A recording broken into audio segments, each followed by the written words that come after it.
What's up, guys? Welcome back to the creek. I want to apologize straight away for the quality of this video. I'm having to shoot it on my phone, unfortunately. All my GoPro batteries have died, and I left a couple others at home. So everything I got with me is dead, so that leaves my phone. I was just out here doing a little bit of brush cutting. with the Ritchie Brothers Auction brush cutter. This is a JCT brand. You can still see I got the Ritchie Brothers sticker on it there. If you're not familiar with this unit, I picked this up at a Ritchie Brothers auction. I paid $19.50 for it after taxes and auction fees and stuff. It's a 72-inch hydraulic bush hog, basically. And I've done some other videos on it. You can go right up here in the corner is a link to the playlist of all the other videos of this brush cutter. But I run it on my Bobcat S185 here, and it's worked pretty good. It tackles some pretty serious brush, and I've been pretty happy with it after working some cheap kinks out of it. But anyway, one of the other kinks that I did not fix yet has just failed me. The drive coupler underneath that cover has gone bad. So let's yank that cover off of there and see what kind of carnage we got under there.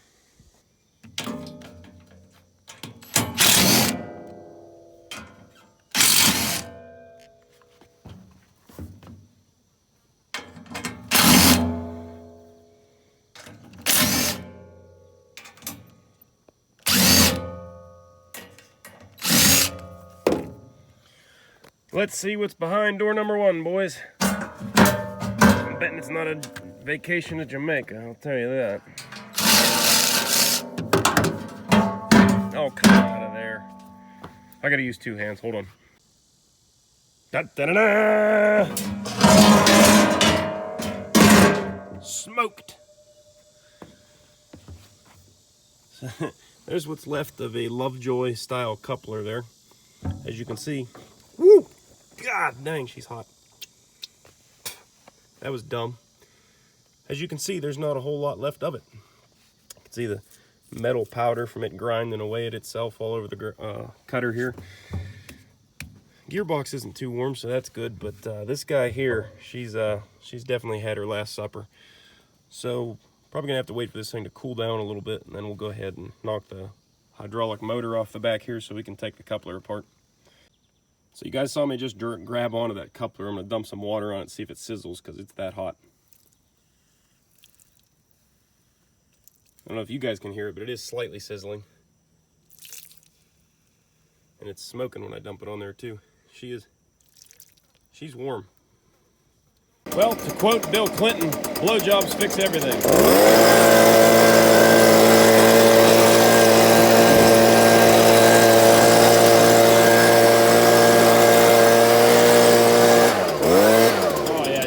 Blow it all in the cab, that'll be great.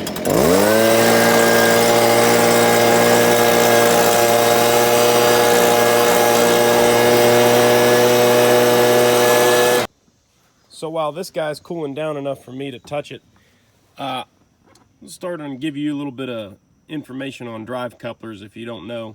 This is called a spider coupler, and kind of like a Kleenex tissue thing going with Lovejoy. Lovejoy is a brand of Timken, and in industry, these kind of couplers are pretty much always called Lovejoy couplers, even if they're that brand or not. What this is, it has 3 fingers on it that stick up on both sides. This one did until they all got ripped off. And then, so they nest together, and then you get this rubber piece that goes in between all the fingers called a spider. And what that thing does is allows a little bit of play. You know, you get a little bit of wiggle room or a little bit of slop in it, and it's kind of cushioned so it doesn't hammer and do that. But once the rubber's gone, pretty much you got all that slop and free play in there. It's going to hammer out real quick. So the biggest issue with Lovejoy couplers is alignment, and I don't know if you guys can tell. Some other people pointed it out in the last video of this thing. That shaft is kind of peaked that way just a hair, and this one is exactly the opposite. It's real hard to frame everything with my phone here. I apologize, guys. It's kind of weird. I'm used to the GoPro with a real wide angle, and this thing's shooting pretty narrow. So anyway, I've looked at different style of couplers. There's a chain drive coupler, which is what I would like to put on here.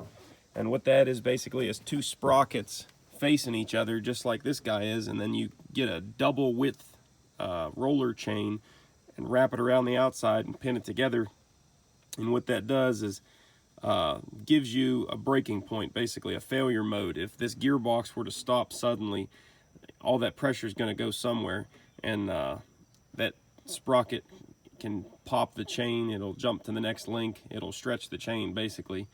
And while that's not good for the coupler, it's good for everything else because the stress alleviated itself somewhere before damaging the motor or snapping a shaft or whatever else. The chain drive couplers are good because they can allow for a little bit of misalignment like we got here.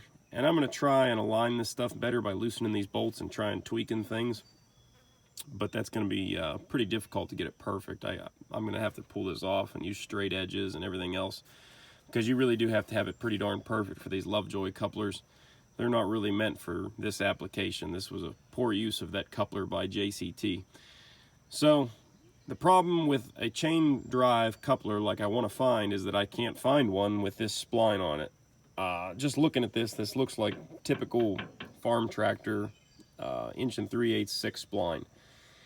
I'm pretty sure that's what's under on this side too, but I have to take it all back apart and measure it to confirm all that. So I did have another option I considered. This guy, this is called a slip clutch, and this one in particular came off of a, I don't know, PTO driven something or other, maybe it was a bush hog, from a farm tractor. So on this end you have a yoke, like in the drive shaft of your car or any other PTO shaft, so it can pivot there. And on this side you have the 1 3/8 6 spline that we need for the gearbox over there. I have looked around extensively online trying to find one that has this same spline where this yoke is on this side, and I can't seem to find one.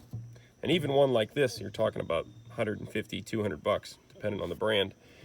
But anyway, this is like a spring-loaded pressure plate, so if you come into a shock load or the gearbox stops abruptly, this piece will spin inside of this piece, and there's a friction clutch in there that, you know, engages it. That's what these springs are for. They keep tension on this sandwich here. And it allows it to slip, though, if that gearbox were to lock up. But as I said, same issue with the chain drive coupler. I can't find one that has both female 6 splines on it. So we're either going to have to do some modification or just put a straight coupler on it, because I have found just straight 1 3/8 6 spline couplers that are like 4 inches long, and we could just eliminate the drive coupler altogether and it would just be solidly linked in there. And then the other thing I thought about doing to at least give it a failure mode is just putting 2 yokes on there. So if I remove that Lovejoy style coupler altogether and put 2 drive shaft yokes on there facing each other, and then, you know, with a U-joint in between them, that would definitely account for our misalignment there. That wouldn't be any issue at all. The only issue would be how much abuse that U-joint can take. So if the gearbox were to hit something real hard and stop, probably the U-joint's going to fail. At least that's what you'd hope. You don't want to strip out your splines or blow a shaft out or whatever else. So I'm kind of hee-hawing around right now. I've worked in heavy industry for a good while. I know how to source most of this stuff most of the time. Most of the time you can just go through McMaster Car, or you know, there's a few other big vendors that cater to heavy industry that carry all this stuff.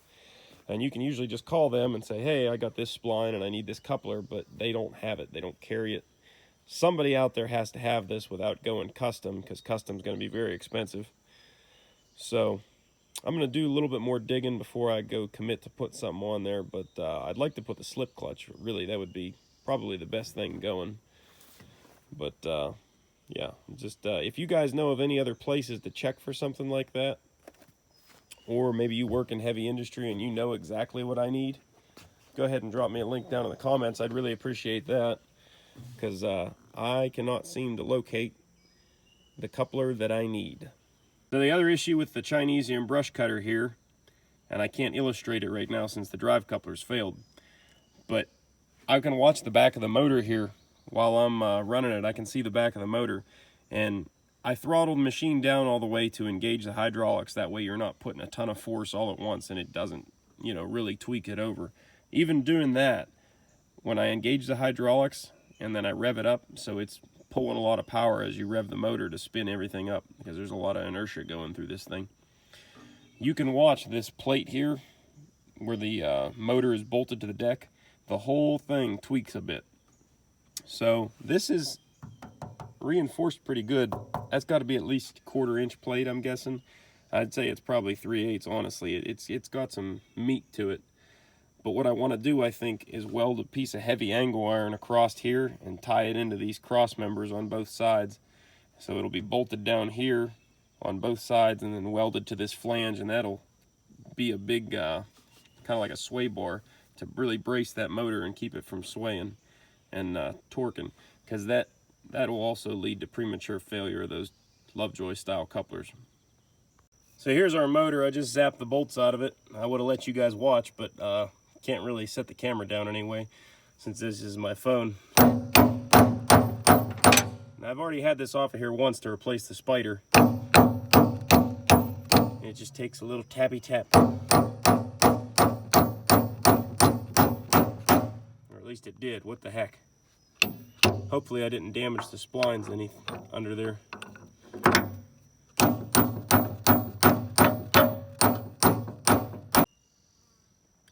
Well, I grabbed some gloves. I was able to get that spline slid off of there, and I'm glad I took it off, because it does not appear to be the same spline that I'm needing. This is still a 6 spline, but it doesn't look like it's 1 3/8. I took the bolt out of this side. We'll go ahead and tap it off. Maybe.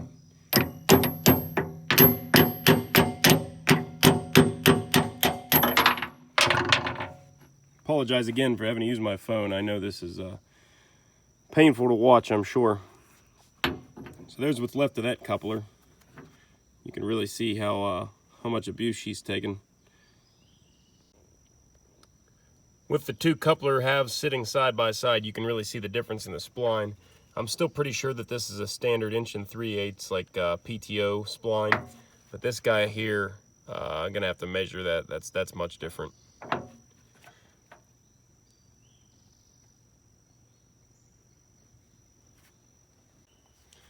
So the easiest way to confirm that this is indeed regular standard PTO spline, just come right over here to your nearest rusted over junk tractor. Try sticking it on her aft end here, and sure enough, that is the correct spline. Oh, look at that. Training's still free on this unit. Maybe she's worth saving one of these days. So I'm trying to remember how you measure spline here, and I'm 99% sure you measure it from the top of the flat.